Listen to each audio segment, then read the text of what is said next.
Botany science BSc third year. प्रश्न एक, पादप ऊतक संवर्धन पर लेख लिखिए। रहा नहीं जाता, तड़प ही ऐसी है ना। नहीं, सोके। उत्तर, पादप ऊतक संवर्धन प्लांट टिश्यू कल्चर। पादप ऊतक संवर्धन प्रायोगिक विधियों का वह संग्रह है जिसमें अलग किए गए कोशिका या ऊतक या भाग जैसे परागकोश या पराग या भ्रूण या एम्ब्रायड आदि से अत्यधिक संख्या में संपूर्ण पौधों को नियंत्रित या अजर्मीकृत अवस्था में विकसित किया जाता है। पौधों के अलग किए गए अजर्मीकृत अंग का प्रयोगशाला में पोषण माध्यम पर विकसित कराया जाना या उन्हें माध्यम पर परिरक्षित रखना अंग संवर्धन कहलाता है। संरोप की प्रवृत्ति के आधार पर अंग संवर्धन को निम्नलिखित प्रकारों में बांटा जा सकता है। अंग संवर्धन: मूल संवर्धन, पत्ती संवर्धन, प्ररोह शीर्ष संवर्धन, पूर्ण पुष्प संवर्धन, अंडाशय संवर्धन, बीजांड संवर्धन, भ्रूण संवर्धन। समझ रहे हो ना? अजर्मीकृत पादप अंग से निकाले गए ऊतकों का उपयोग अगर पोषण माध्यम पर नए पौधिका या पौधों को विकसित कराने हेतु किया जाता है तो यह प्रक्रिया ऊतक संवर्धन कहलाता है। नए चयन किए गए पौधों से थोड़े समय में अधिक से अधिक संख्या में कायिक प्रवर्धन करना ही ऊतक संवर्धन का मुख्य उद्देश्य होता है। ऊतक संवर्धन की विधि या चरण, steps of process involved in tissue culture. एक, सर्वप्रथम एलीट पौधा एलाइट प्लांट का चयन किया जाता है जिसके ऊतक का उपयोग एक्सप्लांट या संरोप इनोकुलम के रूप में किया जाता है। दो, उपयुक्त पोषक माध्यम जैसे व्हाइट माध्यम, स्कूग माध्यम, मुरासगी व स्कूग पोषण माध्यम आदि का चुनाव कर उसका अर्ध ठोस सेमी सॉलिड या तरल लिक्विड माध्यम तैयार कर लिया जाता है। अबे जल्दी बोल, कल सुबह पनवेल निकलना है।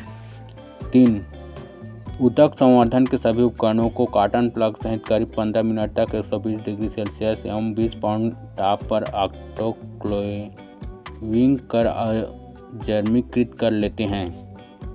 4, माध्यम के पीएच को 5.6 से 5.8 के बीच रखा जाता है।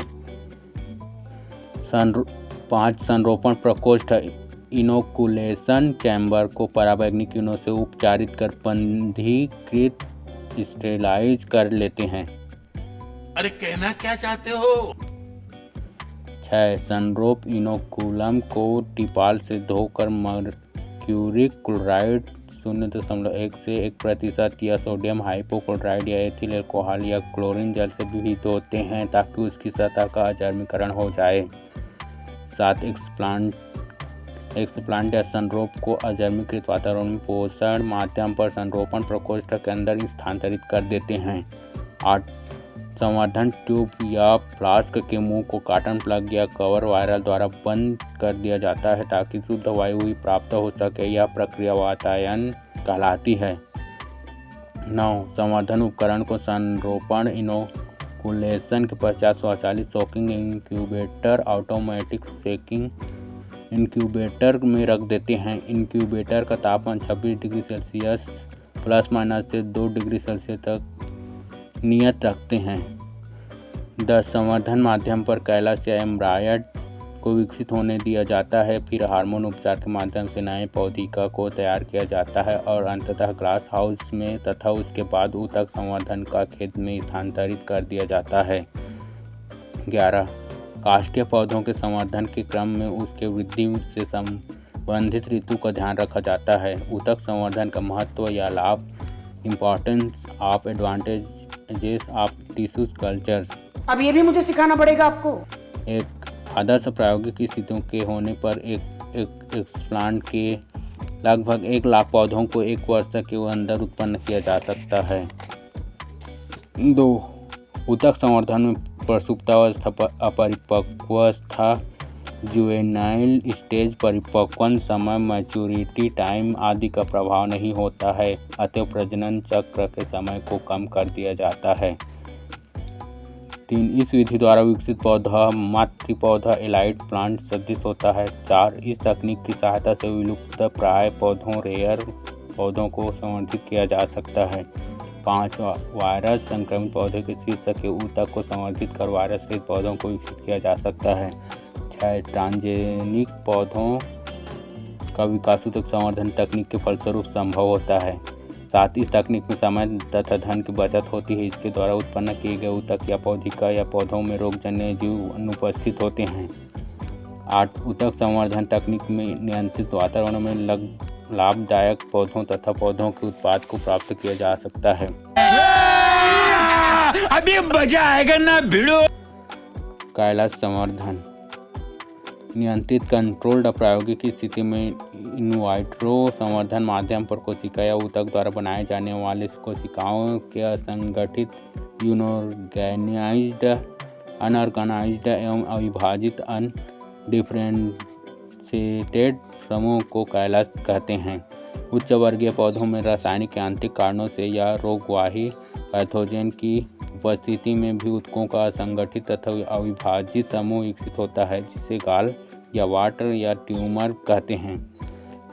पादप ऊतक संवर्धन के क्रम में संरोप एक्सप्लांट के कोशिकाओं द्वारा ऑक्सीजन तथा साइटोकाइनिन की उपस्थिति में तथा अजन्म स्थिति होने के पर कोशिकाओं के असंगठित समूह के रूप में कैलाश का निर्माण होता है तथा यह प्रक्रिया कैलाश संवर्धन कैलाश कल्चर कहलाती है। महत्वपूर्ण ऐतिहासिक तथा तथ्य इम्पॉर्टेंट हिस्टोरिकल इवेंट्स। एक गैथोरेट 1934 से 37 सामान्य पोषण माध्यम पर कैम्बियम कोशिकाओं से कैलाश विकसित करने में सफल हुए।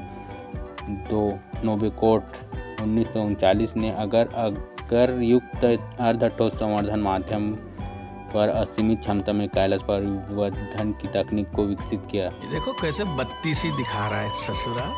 3 इकूक एवं मिलर 1957 ने पहली बार प्रायोगिक रूप से प्रमाणित किया कि कैलाश का निर्माण हार्मोन द्वारा नियंत्रित होता है। समान अनुपात में ऑक्सीजन एवं साइटोकाइनिन की संवर्धन माध्यम में उपस्थिति कैलाश की निरंतर वृद्धि को निर्धारित करती है। कैलाश प्रवर्धन की टेक्निक्स ऑफ कैलाश कल्चर। एक एक्सप्लांट जैसे बीज पत्र, हाइपोकोटाइल मूल, पत्तियां, तने का भाग, स्टेम पार्ट आदि को द्रव डिटर्जेंट, लिक्विड डिटर्जेंट जैसे टीपॉल 5% V/V में धोकर मर्क्यूरी क्लोराइड 0.1% W/V या सोडियम हाइपोक्लोराइड 0.8% से 0.6% के द्वारा विसंक्रमित किया जाता है। 2 एक्सप्लांट के अजर्मीकरण के पूर्व ही चयन किए पोषण माध्यम जो अगर की उपस्थिति के कारण अर्धठोस संवर्धन माध्यम के रूप में होते हैं, जो 15 पाउंड दाब पर 15 मिनट तक ऑटोक्लेव में रखकर संक्रमणित कर लिया जाता है।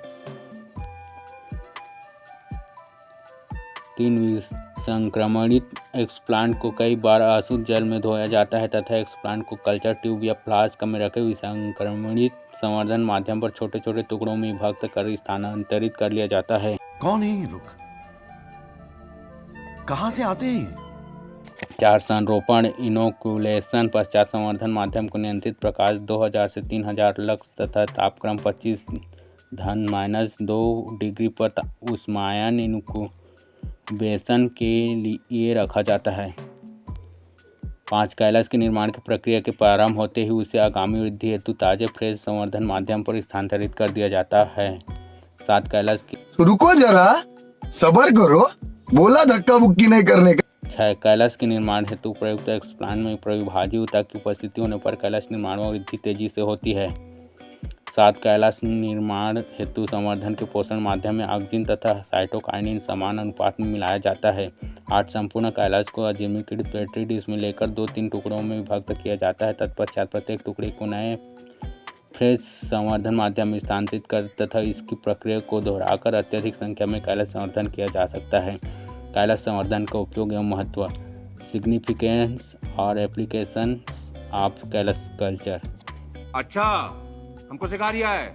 एक कैलाश संवर्धन की सहायता से हार्मोन उपचार पश्चात कम समय में अत्यधिक संख्या में संपूर्ण पौधों को विकसित कराया जा सकता है। तो कायिक भ्रूणता सोमैटिक एम्ब्रायोजेनेसिस की प्रक्रिया के कारण यथोचित हार्मोन 4 पश्चात अनेक भ्रूण कैलस से विकसित होते हैं। ऐसे भ्रूण कायिक भ्रूण सोमैटिक एम्ब्रायो या एम्ब्रायड कहलाते हैं। भ्रूण संवर्धन के फलस्वरूप नए पौधों की अभिवृद्धि कराई जा सकती है। 3.